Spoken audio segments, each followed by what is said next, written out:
BJP rebel ನಾಯಕರ ಹೋರಾಟಕ್ಕೆ ಹಿನ್ನಡೆ ಆಗ್ತಾ ಇದೆಯಾ? ತಮ್ಮದೇ ತಂಡದ ಪ್ರಯತ್ನಕ್ಕೆ ತೊಡಕಾಗ್ತಾ ಇದ್ದಾರಾ ಯತ್ನಾಳ್? ತಮ್ಮ ತಂಡ ರೆಬಲ್ ತಂಡ ಇದೆಯಲ್ಲ, ಅದು ಕೆಲವಷ್ಟು ಕಾರ್ಯಚಟುವಟಿಕೆಗಳನ್ನು ಮಾಡಲಿಕ್ಕೆ ಮುಂದಾಗ್ತಾ ಇದೆ. ಬಟ್ ಯತ್ನಾಳ್ ಅವರನ್ನು ತಡೀತಾ ಇದ್ದಾರಾ? ಯತ್ನಾಳ್ ಅವರನ್ನು ಪಕ್ಷಕ್ಕೆ ಕರೆತರುವಂಥ ಕಸರತ್ತು ನಡೆಸ್ತಾ ಇದ್ದಾರೆ ಭಿನ್ನರ ಬಣ. ಆದರೆ ತಮ್ಮ ತಂಡದ ಹೋರಾಟಕ್ಕೆ ಹಿನ್ನಡೆ ಮಾಡ್ತಾ ಇದ್ದಾರಂತೆ ಯತ್ನಾಳ್. 4 ದಿನಗಳ ಹಿಂದೆ ವಿಜಯೇಂದ್ರ ವಿರುದ್ಧ ಮತ್ತೆ ಯತ್ನಾಳ್ ಅಸಮಾಧಾನವನ್ನು ಹೊರಹಾಕಿದ್ರು ಬಹಿರಂಗವಾಗಿ. ಈಗ ಯತ್ನಾಳ್ ನಡೆಯಿಂದ ನಾಯಕರಲ್ಲಿ ಗೊಂದಲ ಉಂಟಾಗ್ತಾ ಇದೆ. ಈ ವಿಚಾರವಾಗಿ ಬೇಸರ ವ್ಯಕ್ತಪಡಿಸಿದ್ದಾರೆ ರೆಬಲ್ ನಾಯಕರು. ಈ ಹಿಂದೆಯೂ ಕೂಡ ಹೆಚ್ಚು ಮಾತನಾಡದಂತೆ ರೆಬಲ್ ಲೀಡರ್ಸ್ ಹೇಳಿದರು. ಆದರೆ ಅವರ ಮಾತನ್ನು ಲೆಕ್ಕಿಸದೆ ಮಾತನಾಡ್ತಾ ಇದ್ರು ಯತ್ನಾಳ್. ಹೀಗಾಗಿ ಯತ್ನಾಳ್ ನಡೆಗೆ ರೆಬಲ್ ಟೀಮ್ನಲ್ಲೇ ಬೇಸರ, ಅಪಸ್ವರ ಎದ್ದಿದೆ.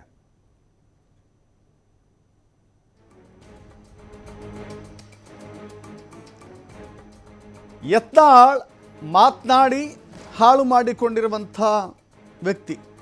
ತಮ್ಮ ರಾಜಕೀಯ ಜೀವನವನ್ನು ಅಚ್ಚುಕಟ್ಟಾಗಿ ಕಟ್ಟಿಕೊಂಡು ಬಂದಿದ್ದಂಥ ಯತ್ನಾಳ್ ಕೇವಲ ಬಾಯಿ ಮಾತುಗಳಿಂದಲೇ ಅಸಮಾಧಾನವನ್ನು ಫಿಲ್ಟರ್ ಇಲ್ಲದೆ ನೇರವಾಗಿ ಮಾತನಾಡ್ತೀನಿ ಅಂತ ತನ್ನ ಪಕ್ಷದ ವಿರುದ್ಧ, ಪಕ್ಷದ ನಾಯಕರ ವಿರುದ್ಧ, ಯಡಿಯೂರಪ್ಪ ವಿರುದ್ಧ ಅಥವಾ ಈ ವಿಜಯೇಂದ್ರ ವಿರುದ್ಧ ಹೀಗೆ ಮಾತನಾಡ್ತಾ ಪಕ್ಷದಲ್ಲಿ ಒಂದು ಸ್ಥಾನವನ್ನು ಗಿಟ್ಟಿಸಿಕೊಳ್ಳಬೇಕಾಗಿತ್ತು. ಆದರೆ ಸ್ಥಾನವನ್ನು ಗಿಟ್ಟಿಸಿಕೊಳ್ಳುವ ಬದಲಾಗಿ ಇರುವ ಸ್ಥಾನವನ್ನು ಕಳೆದುಕೊಂಡಾಗಿದೆ. ಇದೀಗ ಪಕ್ಷದಿಂದ ಉಚ್ಚಾಟನೆ ಆಗಿದ್ದಾರೆ. ಹೇಗಾದರೂ ಮಾಡಿ ಪಕ್ಷಕ್ಕೆ ವಾಪಸ್ ಕರೆತರಬೇಕು ಅಂತ ಹೇಳಿ ಇವರ ಜೊತೆಗಿದ್ದಂಥ ಸಂಗಡಿಗರು ಬಹಳ ದೊಡ್ಡ ಪ್ರಯತ್ನವನ್ನು ಮಾಡ್ತಾ ಇದ್ದಾರೆ. ಯತ್ನಾಳ್ಗೆ ವಾಪಸ್ ಕಮ್ಬ್ಯಾಕ್ ಮಾಡಬೇಕು ಅಂತ ಹೇಳಿದ್ರೆ ಯತ್ನಾಳಿಗ ಬಾಯಿ ಮುಚ್ಕೊಂಡಿರಬೇಕು ಅನ್ನೋದು ಅವರ ಸಲಹೆ, ಅವರ ತಂಡದ ಸಲಹೆ. ಯಾವುದಕ್ಕೂ ಮಾತನಾಡಬೇಡಿ, ನೀವು ಮಾತನಾಡೋದ್ರಿಂದ ಮತ್ತಷ್ಟು ಡ್ಯಾಮೇಜ್ ಆಗುತ್ತೆ. ಡ್ಯಾಮೇಜ್ ಮಾಡುವ ಕೆಲಸದ ಬದಲಾಗಿ ನೀವು ಸುಮ್ಮನಿರಿ, ನಾವೆಲ್ಲ ಪ್ರಯತ್ನ ಮಾಡ್ತೇವೆ, ನಿಮ್ಮನ್ನು ವಾಪಸ್ ಕರೆದುಕೊಂಡು ಬರ್ತೇವೆ ಅಂತ ಹೇಳಿ ಭಿನ್ನರ ಆ ತಂಡ ಇದೆಯಲ್ಲ, ಆ ತಂಡ ನಿರಂತರವಾಗಿ ಹೇಳ್ತಾ ಬರ್ತಾ ಇದೆ. ಆದರೆ ಯತ್ನಾಳ್ ಮಾತ್ರ ಮಾತಿನ ದಾಳಿಯನ್ನು ಮುಂದುವರಿಸ್ತಾ ಇದ್ದಾರೆ. ಅದು ವಿಜಯೇಂದ್ರ ವಿರುದ್ಧ ಕೊತ ಅಂತ ಕುದೀತಾ ಇದ್ದಾರಲ್ಲ, ಈಗಲೂ ಕೂಡ ಆ ವಾಗ್ದಾಳಿ, ಆ ಮಾತಿನ ಚಾಟಿ ಬೀಸ್ತಾ ಇದ್ದಾರೆ. ಇದು ವಾಪಸ್ ಕರೆತರುವ ಹಂತದಲ್ಲಿರುವಂಥ, ಪ್ರಯತ್ನದಲ್ಲಿರುವಂಥ ತನ್ನದೇ ಗೆಳೆಯರಿಗೆ ಹಿನ್ನಡೆ ಆಗ್ತಾ ಇದೆ. ನೋಡಪ್ಪ, ನೀವೇನೋ ವಾಪಸ್ ಕರೆತರಬೇಕು ಅಂತ ಪ್ರಯತ್ನ ಮಾಡ್ತಿದ್ರಿ, ಯತ್ನಾಳ್ ನೋಡಲಿ ಅಂತ ಹೇಳಿದ್ರೆ ಏನು ಉತ್ತರ ಕೊಡಬೇಕು? ಮತ್ತಷ್ಟು ಮಾಹಿತಿ ನಮ್ಮ ಪ್ರತಿನಿಧಿ ರಾಕೇಶ್ ಹೇಳ್ತಾರೆ. ರಾಕೇಶ್, ಭಿನ್ನರ ಬಣದ ಫೈಟ್ ಏನೋ ಚೆನ್ನಾಗಿದೆ, ಸ್ಟ್ರಾಟಜಿ ಏನೋ ಚೆನ್ನಾಗಿದೆ, ಬಟ್ ಯತ್ನಾಳ್ ಅವರು ಯಾಕೆ ಸುಮ್ಮನಿರ್ತಾ ಇಲ್ಲ? ಎಲ್ಲೊಂದು ಕಡೆ ಯತ್ನಾಳ್ ಅವರನ್ನ ಸುಮ್ಮನೆ ಕೂರಿಸಿದರೆ ಸಾಕು, ನಮ್ಮ ಕಾರ್ಯ ಸಾಧನೆ ಮಾಡಿಕೊಳ್ಳಬಹುದು ಅಂತ ಅವರ ಟೀಮ್ಗಿದೆ. ಬಟ್ ಯತ್ನಾಳ್ ಸುಮ್ಮನಿದ್ರೆ ಎಲ್ಲವೂ ಕೂಡ ಸಾಧ್ಯವಾಗುತ್ತಾ? ಹೆಂಗೆ?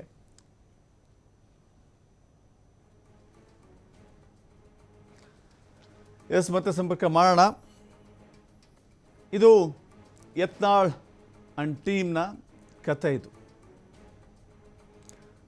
ಬಿಜೆಪಿ ಪಕ್ಷದಿಂದ ಉಚ್ಚಾಟನೆಗೊಂಡಿರುವಂಥ ಯತ್ನಾಳ್ ವಾಪಸ್ ಕರೆತರಬೇಕು ಅಂತ ಹೇಳಿ. ಆದರೆ ಯತ್ನಾಳ್ ಹೇಳಿದ್ದಾರೆ, ನಾನೇನು ಪಕ್ಷಕ್ಕೆ ವಾಪಸ್ ಬರ್ತೀನಿ ಅಂತ ಕೇಳಿಕೊಳ್ಳೋದಿಲ್ಲ,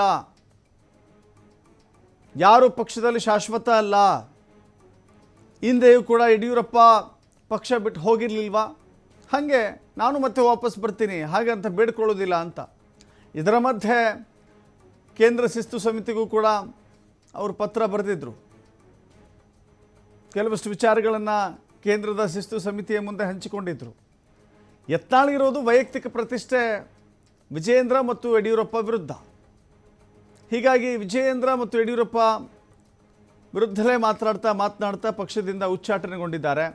ಈಗ ಮುಂದಿನ ದಿನಗಳಲ್ಲಿ ವಾಪಸ್ ಕರೆತರುವಂಥ ಮನವೊಲಿಸುವಂಥ ಕೆಲಸಕ್ಕೆ ಅವರ ಬಾಯಿ ಮಾತುಗಳೇ ಅಡ್ಡಿ ಆಗ್ತಾ ಇದೆ. ಮತ್ತಷ್ಟು ಮಾಹಿತಿ ರಾಕೇಶ್ ಹೇಳ್ತಾರೆ. ರಾಕೇಶ್, ಈಗ ಭಿನ್ನರ ಬಣದ ಮುಂದಿರುವಂಥ ಟಾಸ್ಕ್ ಏನು?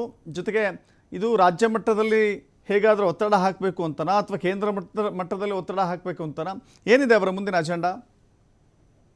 ದಶರಥ್, ಬಿಜೆಪಿಯ ಭಿನ್ನರ ಬಳಗದಲ್ಲಿನ ಹೊಂದಾಣಿಕೆ ಕೊರತೆ ಈಗ ಮತ್ತೊಮ್ಮೆ ಎದ್ದು ಕಾಣ್ತಾ ಇದೆ. ಅಂದ್ರೆ ಯತ್ನಾಳ್ ರವರ ವಿಚಾರಕ್ಕೆ ಸಂಬಂಧಪಟ್ಟ ಹಾಗೆ ಪಕ್ಷದ ನಾಯಕರುಗಳು ತೆಗೆದುಕೊಳ್ತಿರುವಂತಹ ನಿಲುವಿಗೂ ಹಾಗೆ ಭಿನ್ನರ ತಂಡದ ನಿರ್ಧಾರಿತ ನಿಲುವಿಗೂ ಬಹಳಷ್ಟು ವ್ಯತ್ಯಾಸಗಳು ಕಂಡು ಬರ್ತಾ ಇದೆ. ಯತ್ನಾಳ್ ಅವರನ್ನ ಮತ್ತೆ ಪಕ್ಷದೊಳಗೆ ತರಬೇಕು ಅನ್ನುವಂತ ಪ್ರಯತ್ನವನ್ನ ಅವರ ತಂಡದ ಸದಸ್ಯರುಗಳು ಪಕ್ಷದ ಚೌಕಟ್ಟಿನೊಳಗೆ ನಿಂತು ಮಾಡುವ ಪ್ರಯತ್ನವನ್ನ ಮಾಡಿದ್ರು ಕೂಡ ಯತ್ನಾಳ್ ಅವರು ಪದೇ ಪದೇ ರಾಜ್ಯಾಧ್ಯಕ್ಷರು ವಿಚಾರವಾಗಿ ಮಾಡ್ತಿರುವಂತಹ ಮಾತಿನ ದಾಳಿ ಏನಿದೆ ಅದು ಅವರನ್ನ ಹಿನ್ನಡೆಯನ್ನ ತಂದುಕೊಡುವಂತ ಸಿಚುವೇಶನ್ ಅನ್ನ ನಿರ್ಮಾಣ ಮಾಡ್ತಾ ಇದೆ. ಎಲ್ಲರೂ ಕೂಡ ಭಿನ್ನರ ತಂಡದ ಸದಸ್ಯರುಗಳು ಕಳೆದ ಬಾರಿ ಪತ್ರಿಕಾಗೋಷ್ಠಿ ನಡೆಸಿದಂತ ಸಂದರ್ಭದಲ್ಲಿ ಪಕ್ಷದ ಕೇಂದ್ರ ಹಾಗೂ ರಾಜ್ಯ ನಾಯಕರುಗಳ ಮೇಲೆ ಒತ್ತಡವನ್ನ ಹೇರಿ ಅವರನ್ನ ಪಕ್ಷಕ್ಕೆ ಕರೆತರುವ ಪ್ರಯತ್ನವನ್ನ ಮಾಡಲಾಗ್ತಾ ಇದೆ. ಅನುಭವದ ವಿಚಾರವಾಗಿ ಕೆಲವೊಂದಷ್ಟು ತಿಳುವಳಿಕೆ ಮಾತನ್ನ ಹೇಳಿ ಅವರನ್ನ ಪಕ್ಷಕ್ಕೆ ಕರೆತರಲೇಬೇಕು. ಸದ್ಯದ ಪರಿಸ್ಥಿತಿಯಲ್ಲಿ ಅನುಭವಿಗಳ ಅವಶ್ಯಕತೆ ಪಕ್ಷಕ್ಕಿದೆ, ಅಂತಹ ನಿರ್ಧಾರವನ್ನ ಪಕ್ಷದ ನಾಯಕರು ಮಾಡಬೇಕು, ಆ ರೀತಿ ನಾವು ಮನವೊಲಿಸ್ತೇವೆ ಅನ್ನುವಂತ ಮಾತನ್ನ ಹೇಳಿದ್ರು.